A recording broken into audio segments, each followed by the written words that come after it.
വനിതകൾക്ക് ഇനിയും അവസരങ്ങൾ നൽകണം എന്നുള്ളത് തന്നെയാണ് എൻ്റെ അഭിപ്രായം. അത് കേരളത്തിൽ അങ്ങോളം ഇങ്ങോളം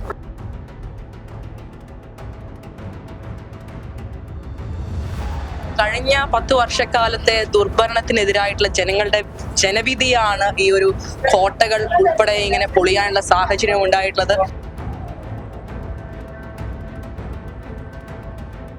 ഈ വിജയം എന്റെ പ്രസ്ഥാനത്തിനും വോട്ട് ചെയ്ത മുഴുവൻ ആളുകൾക്കും എലത്തൂരിലെ ജനതയ്ക്കും പാർട്ടി ലീഡേഴ്സിനും സമർപ്പിക്കുന്നു.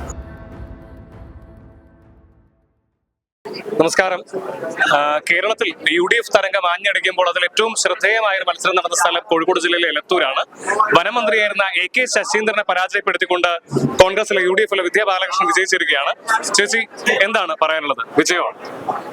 ജനങ്ങളോട് നന്ദിയാണ് പറയാനുള്ളത്. UDFന്റെ നേതാക്കന്മാരോടും കോൺഗ്രസ് ലീഡർഷിപ്പിനോടും എലത്തൂരിലെ ജനങ്ങളോടും UDFന്റെ പ്രവർത്തകരോടുമുള്ള നന്ദി, ഹൃദയത്തിന്റെ ഭാഷയിലുള്ള നന്ദിയാണ് ഈ ഒരു അവസരത്തിൽ പറയാൻ ഞാൻ ആഗ്രഹിക്കുന്നത്. നമ്മൾ ഇലക്ഷന് മുമ്പ് കണ്ട സമയത്ത് തന്നെ ചേച്ചി പറഞ്ഞിരുന്നു, പറഞ്ഞ പോലെ ചെങ്കോട്ട പൊളിക്കും എന്നുള്ളൊരു അല്ലെ, അപ്പൊ ഇപ്പൊ അത് അക്ഷരാർത്ഥത്തിൽ പൊളിച്ചിരിക്കുകയാണ് അല്ലെ. എന്താണ് ഈ ഒരു പെൺകരുത്ത് പറയുമ്പം?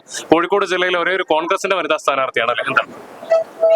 വനിതകൾക്ക് ഇനിയും അവസരങ്ങൾ നൽകണം എന്നുള്ളത് തന്നെയാണ് എൻ്റെ അഭിപ്രായം. അത് കേരളത്തിൽ അങ്ങോളം ഇങ്ങോളം നിരവധിയായിട്ടുള്ള അവസരങ്ങൾ, അത് UDFന്റെ ആണെങ്കിലും കോൺഗ്രസിന്റെ ഒക്കെ ആഗ്രഹം 33% എങ്കിലും 50%. ഞാൻ ഇലക്ഷന് മുമ്പ് ഞാൻ ഇതുമായി ബന്ധപ്പെട്ട ചോദ്യങ്ങൾക്ക് പറയാറുണ്ട്, 50%-ലധികം വോട്ടേഴ്സ് വനിതകളാണ്. വനിതകൾക്ക് അർഹമായിട്ട് ഇനിയും നമ്മൾ പ്രാതിനിധ്യം കൊടുക്കേണ്ടതായിട്ടുണ്ട്. സ്ത്രീകൾ ഇനിയും മുന്നോട്ട് വരേണ്ടതായിട്ടുണ്ട്. കോഴിക്കോട് ജില്ലയിൽ ഉൾപ്പെടെ കരുത്തരായിട്ടുള്ള വനിതാ നേതാക്കന്മാര് ഇപ്പോൾ നിലവിലുണ്ട്, ഇനിയും വളർന്നു വരേണ്ടതായിട്ടുണ്ട്. ഞങ്ങളുടെ മഹിളാ കോൺഗ്രസിന്റെ ജില്ലാ പ്രസിഡന്റ് എന്റെ നിയോജക മണ്ഡലത്തിലാണ്. വളരെ നല്ല സപ്പോർട്ടാണ് ഗൗരിയേച്ചിയുടെ ഭാഗത്ത് നിന്നും, ചേളന്നൂരിൽ നിന്നുള്ള ഒരു വനിതാ നേതാവ് ജില്ലയുടെ മഹിളാ കോൺഗ്രസിന്റെ അധ്യക്ഷയുടെ ഭാഗത്ത് നടക്കം ഉണ്ടായിട്ടുള്ളത്. തീർച്ചയായിട്ടും കഴിഞ്ഞ 10 വർഷക്കാലത്തെ ദുർഭരണത്തിനെതിരായിട്ടുള്ള ജനങ്ങളുടെ ജനവിധിയാണ് ഈ ഒരു കോട്ടകൾ ഉൾപ്പെടെ ഇങ്ങനെ പൊളിയാനുള്ള സാഹചര്യം ഉണ്ടായിട്ടുള്ളത്. പല റൗണ്ടുകളിലും ധർമ്മടത്തടക്കം പിണറായി വിജയൻ പിന്നിൽ പോകുന്ന കാഴ്ചയാണ് നമ്മൾ കണ്ടിട്ടുള്ളത്. അത് കേരളത്തിൽ വലിയ തരംഗമാണ് UDFന് അനുകൂലമായിട്ട് ആഞ്ഞു വീശിയിട്ടുള്ളത്. ജനങ്ങൾ UDFന് ഒപ്പമാണ് എന്ന് തെളിയിക്കുന്ന തെരഞ്ഞെടുപ്പാണ് കടന്നു പോയിട്ടുള്ളത്. ഉറപ്പായിട്ടും, കാരണം വനിതകളാണല്ലോ കഴിഞ്ഞ 10 വർഷക്കാലം ഏറ്റവും കൂടുതൽ ഈ ഒരു ഭരണത്തിന്റെ നെഗറ്റീവ് വശങ്ങൾ അനുഭവിച്ചിട്ടുള്ളത്. അപ്പം വനിതകളുടെ ഒരു ജനവിധി കൂടിയാണ് UDFനോടൊപ്പം ഉണ്ടായിട്ടുള്ളത്. ഈ വിജയം എന്റെ പ്രസ്ഥാനത്തിനും വോട്ട് ചെയ്ത മുഴുവൻ ആളുകൾക്കും എലത്തൂരിലെ ജനതയ്ക്കും പാർട്ടി ലീഡേഴ്സിനും സമർപ്പിക്കുന്നു. വനമന്ത്രി AK ശശീന്ദ്രനെ പരാജയപ്പെടുത്തിക്കൊണ്ടാണ് ഇത്തരത്തിൽ വിദ്യാ ബാലകൃഷ്ണൻ എലത്തൂർ മണ്ഡലത്തിൽ നിന്ന് വിജയിച്ചു കയറുന്നത്.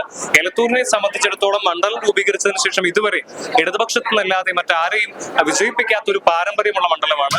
ആ പാരമ്പര്യത്തെയാണ് ഇപ്പോൾ ഇവിടെ പൊളിച്ചെഴുതിയിരിക്കുന്നത്. അതുപോലെ തന്നെ ഇവിടെ ചർച്ചയാകുന്ന ഒരു കാര്യം, NCPയിൽ ഈ AK ശശീന്ദ്രനെ സ്ഥാനാർത്ഥിയായി തീരുമാനിച്ച സമയത്ത് തന്നെ വലിയ വിവാദങ്ങൾ ഉണ്ടായിരുന്നു ആ പാർട്ടിക്കകത്ത്. ആ വിവാദങ്ങളെല്ലാം തന്നെ ഇവിടെ UDFന് ഗുണമായി തീർന്നു എന്ന് വേണം പറയേണ്ടി വരും. ഇന്ന് രാവിലെ AK ശശീന്ദ്രനെ കണ്ട സമയത്ത് അദ്ദേഹം പറഞ്ഞിരുന്നു, തനിക്ക് നെഗറ്റീവായിട്ട് 2 കാര്യങ്ങളുണ്ട്. ഒന്ന്, താൻ കഴിഞ്ഞ തവണ മത്സരിച്ച ചിഹ്നത്തിൽ ഈ തവണ തന്റെ ഒരു അപരൻ ശശീന്ദ്രൻ തന്നെ മത്സരിക്കുന്നുണ്ട്. അതൊരു പക്ഷേ തനിക്കൊരു ദോഷമായി ഭവിച്ചേക്കാം. അതുപോലെ തന്നെ ഇത്തരത്തിലുള്ള ഒരു പ്രതീതി നിർമ്മാണം, തനിക്ക് വലിയ പ്രായമായി വലിയ ബുദ്ധിമുട്ടുണ്ട് എന്ന മറ്റൊരു പ്രതീതി നിർമ്മാണം നടക്കുന്നുണ്ട്, അതും തനിക്ക് ദോഷമായേക്കാം എന്ന് രാവിലെ മാധ്യമപ്രവർത്തകരെ കണ്ടപ്പോൾ ശശീന്ദ്രൻ പറഞ്ഞിരുന്നു.